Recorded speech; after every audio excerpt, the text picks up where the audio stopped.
Hi, this is Eric Martin with Board Game Geek News. Going to be looking today at King's Pouch by Ki-Woon Kim, published by Korea Board Games through its Dive Dice brand. And this is a game for 2 to 4 players. It says plays in 60 minutes. That's not going to be 60 minutes in your first game, unless you have only 2 players, in which case that'll work out just fine. This is a pretty involved building game where you are trying to replace the king who has died and da-da-da. You know the usual story with those kings. There's keeling over left and right.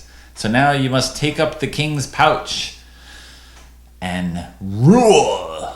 Here's an overview of the components in King's Pouch, other than the individual player boards, which I don't need all of to show you an explanation of how to play the game. Each player has its own pouch. There are buildings on the side. Here's the land that you're trying to control, with each player starting with a castle on the board. And you adjust the location and number of neutral territories if there's 3 players or 2 players in the game. All right, here's a 4-player setup. You have a big pile of citizens, and you have some tokens for your own stuff. Each player has a board that starts with 4 buildings and 4 common citizens who are ready to do your bidding, because you're a swell guy. You have some characters on the side here that you can claim during the course of the game. What you're trying to do in all this is score points, which is how they settle things back in those days. And whoever has the most points becomes the ruler of the kingdom. That's how it works. You're going to score points by taking over territory that other people own, by claiming characters, by building, by using building actions during the game, and by not having corrupt officials when the game ends. Okay, how does this all play out? Well, the game lasts 9 rounds. There is a scoring on the 3rd, 6th, and 9th rounds. You might have seen this in another game, but it's not really the same. On the 3rd, 6th, and 9th round, you're going to score for characters and for territory. In between all the other rounds. At the start of a round, you turn up 2 buildings of each color. Only 1 building in a 2-player game. And these are stacked 1st, 2nd, and 3rd age, if you want. So they are sort of modulated in terms of how they come out. And in player order, which is based at the start of each round, based on who is farthest ahead on the prestige track. Right now it's me, because I'm on top of everyone else. And I'm going to take actions with my citizens in my active area. Okay. What can I do with those citizens? Well, I can place them onto buildings that have squares of a matching color. So this barracks has red and blue, so I can place it here, and I get a military force. And that military force is kind of a phantom force. It's not tallied, it's not represented by anything. You just remember, I've got a military force. I can go here, and I get a coin. 1 coin. That's it. I can go here, I get 2 points, which I would actually mark on the board. I can go on, if you occupy the top space, you can now go on the bottom space, and you get a citizen. So the red are soldiers, yellow are merchants, green are clerics, or as I like to think of them, red, yellow, and green. Okay. And I have this red citizen to do something with, but I have no red spaces open. He doesn't do anything right now. Well, I've got a coin, I've got an action, army. With the army, you can take over territory on the board. And you do that just by saying you're going to attack. You attack from your castle. It costs 1 army point for each space distant from your castle that you're going, but you can initially attack only the spaces closest to you. So this would cost 1 army, and I take it over. Okay, that's it for the army action. If I had a 2nd army, I could go here. If I had 3 army points at the start of the turn, I can spend 1 to go here, and 2 to go into the palace, which gives you a bonus based on some character cards, and at the end of the round. Okay. Each time you occupy an empty space, you get 2 points. If there's an opponent in a space, you can take them over by paying 1 for each opponent that you're removing. These are neutral territories that cannot be touched. So if I had 4 military points, 1 I could go here, and then this one, it costs 1, 2 to get to this place, and 1 for this here is 3. So for a total 4 military points, I go here, and I get 7 points. 2 for the empty, 5 for the one I take over here. And he's off the board. He can come back later. All right. You can attack the other player's castle. You get 5 points, and he gets a penalty We get back to here. I've got 1 coin. What can I do with a coin? Well, for 1 coin, you can buy these buildings here, except for this second round green, which snuck in its place. All right. You can buy one of these buildings. When you buy a building, it's going to take a citizen of a particular color to activate it. Well, I have a red. I should probably get a red one. All right, let's get this one. Costs 1 coin, so I spend my phantom coin. I put this face down on the board. I cannot use it this round. Okay, you can buy at most 1 building in a round. You can, if you want, use your player card and flip it over and take a coin from that player card. With 2 coins, you can claim any of the characters over here just by putting your marker on that character. Okay. Once you've claimed the character, the next one costs you 3 coins. So here would be, cost me 3, and now this would cost me 4, next 5, and so on. But for anyone else, it's only 2 coins because they have claimed no one. All right? You need more wealth to impress people once you start talking with them. Okay. So, for money, you can claim characters. You can buy 1 building. With armies, you attack the territory. All right. At the end of the round, after you have nothing else you can do, you maybe, if you got no more money, see what happens here, no more citizens to use, your turn ends. For each coin and army that you didn't use, you get a point. You take all your guys, you put them down in the rest area here. All the ones, whatever you didn't use. And now, you're going to draw 5 citizens to put on this board here. However, your bag starts with nothing. Your bag is empty. You have 4 common citizens on the board here and nowhere to draw. Anytime you have to draw from the bag but the bag is empty, you first take a corrupt citizen, and these will be purple in the final edition. This is a prototype, as you might tell from these sleeved flimsy cards, right? This is not the final copy. You take a corrupt citizen and you throw them in your bag along with all your other guys. And now I'm going to draw 5 guys. You can draw the guys one at a time and see what you get. Well, I know I was going to get this guy because he's a cube. He's not an octagon, an octagonal prism like the other ones.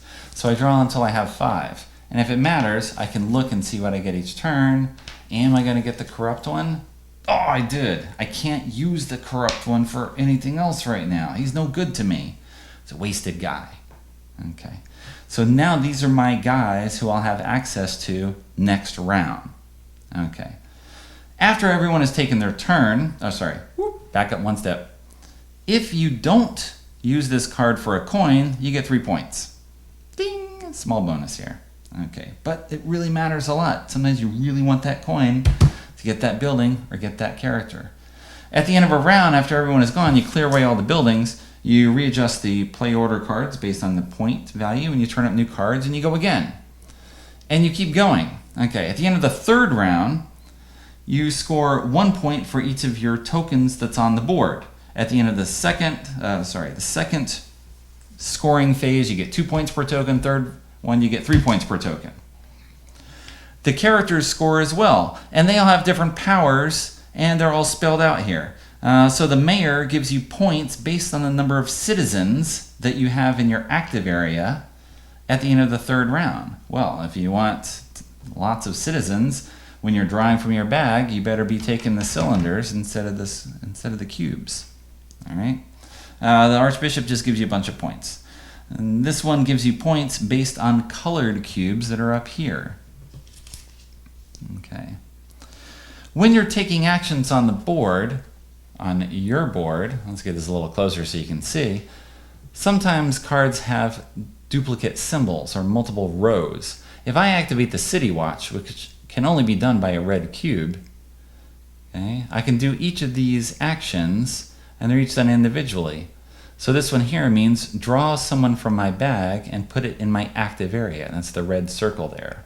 So I draw my last citizen and put him there, which is a little hard to do one-handed, but I can manage because I'm a professional gamer.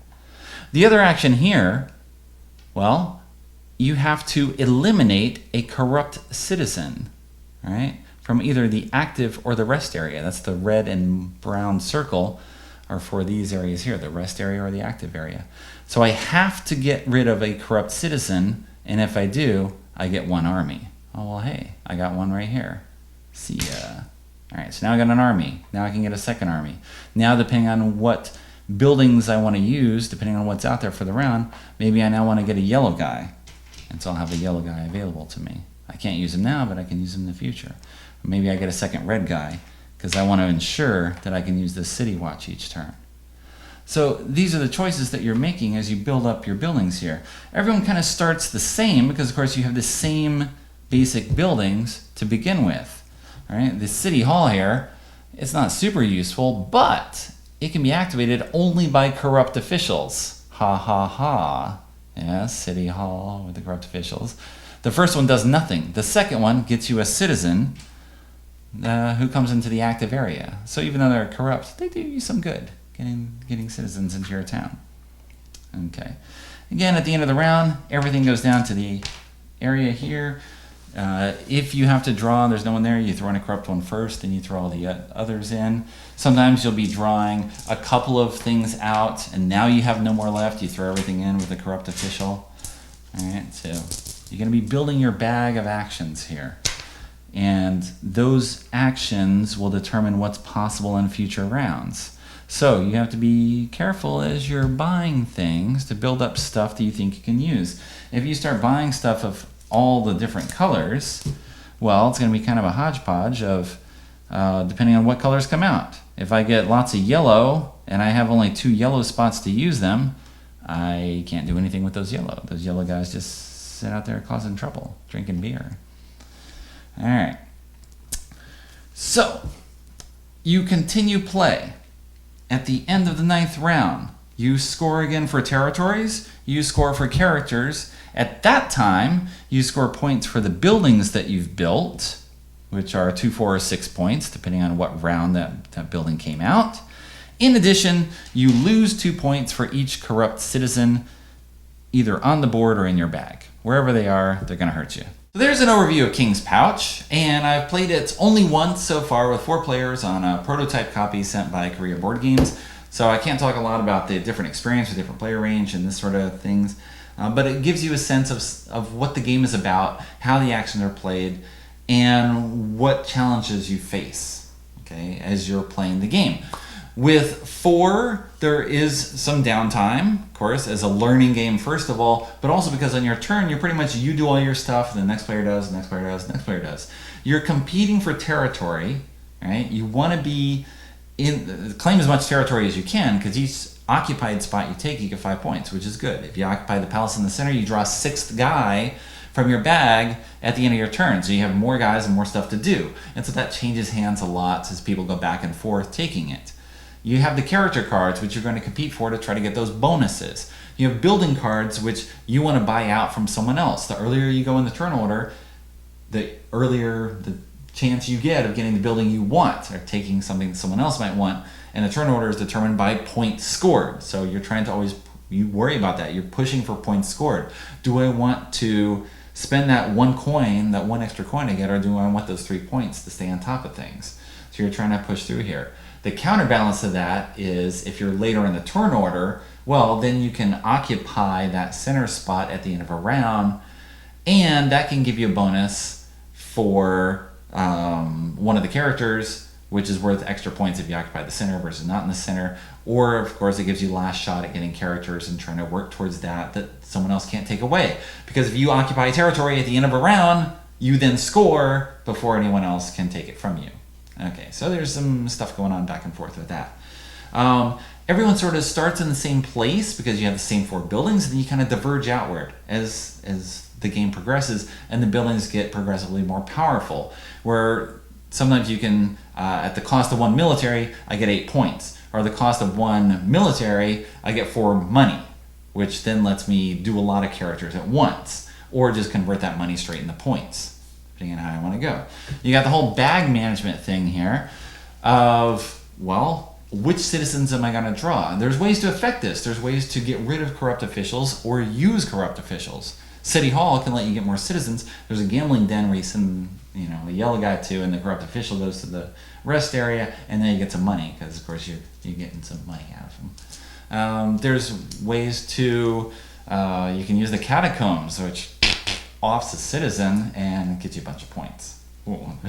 So there's all sorts of ways to convert people and adjust your bag for what you're getting out of here.